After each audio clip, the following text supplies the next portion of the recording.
The Galilee-based kibbutz Hannaton Educational Center launching a crowdfunding campaign. Students at this kibbutz come from all areas of Israel, where they are prepped for their IDF service and also for a fulfilling career and life afterwards. With me now is the founder and CEO of this educational center, Rabbi Yoav Ende. Thank you so much, Rabbi, for being with me. Tell me more about what it is that's going on at this kibbutz and why you need to crowdfund. What are your goals for this campaign?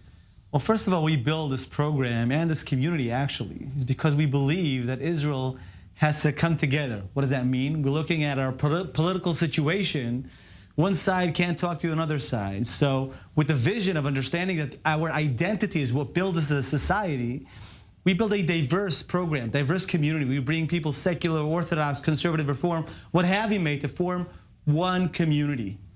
And we believe in this importance. So well, what is it that you're teaching? Because you mentioned many of these students, they come from all parts of Israel with various backgrounds. So once they're there, I mean, what values are you instilling in them?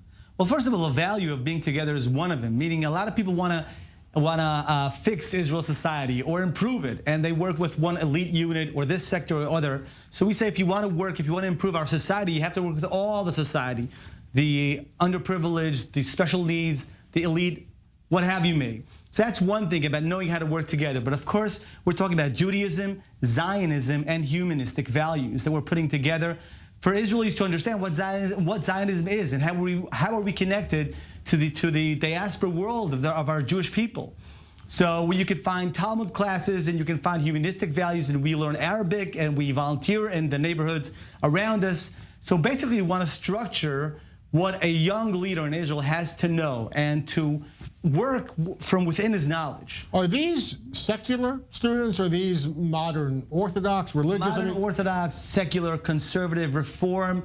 Talk to me more about that. I mean, I guess this divide that you're trying to erase the divisions between religious and secular life and instill in these future leaders the idea of learning and respect for all. So we're not trying to erase these differences, we're trying to respect these differences. We want the secular to know why he's secular. There's different ways of being secular.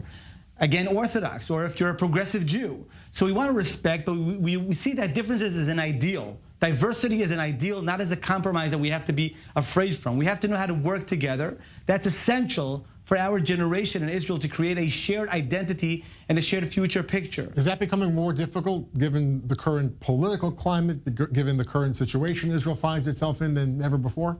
Well, when we look at the political situation, we could get almost discouraged from people not being able to talk to one another. But I think in the grassroots, we see big differences. We see things coming along. Of course, there are different forces.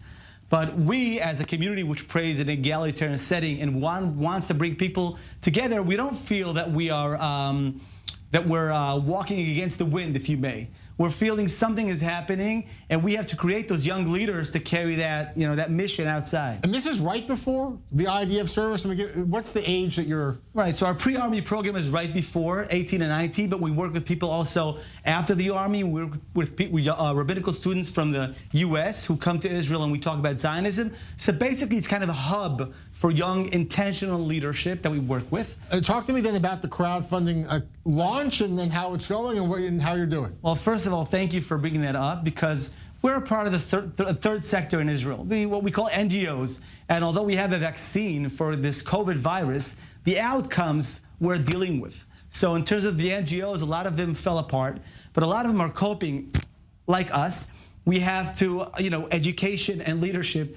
This costs money, and we want to continue our work because we see it essential for Israel. So we said this is not a regular year, so for our first time, we're going out of a crowdfunding and inviting people to be a part of us, and it's mainly through the Israel public, but also through the Jewish people outside of Israel. And people are giving because they see this importance, and they see we can build Israel through these young leaders. So we invite people, and we're not only is this very important, but it's actually strengthening us because we see people finding importance in our work. And are you still able to have American rabbinical students? Is it difficult now to bring them over because of COVID? Right, well, this year, of course, they didn't come. We hope next year they will come. But we see a great importance because we talk about Zionism. We have to understand there are different ideas what Zionism is And if we don't talk together, we're not going to create a shared picture why Zionism is together for people who grew up here and grew up outside of Israel. Absolutely. Rabbi, thank you so much for being with us. Great to have you. My and pleasure. Good luck with the continued crowdfunding campaign. Much success to you. Thank you so much.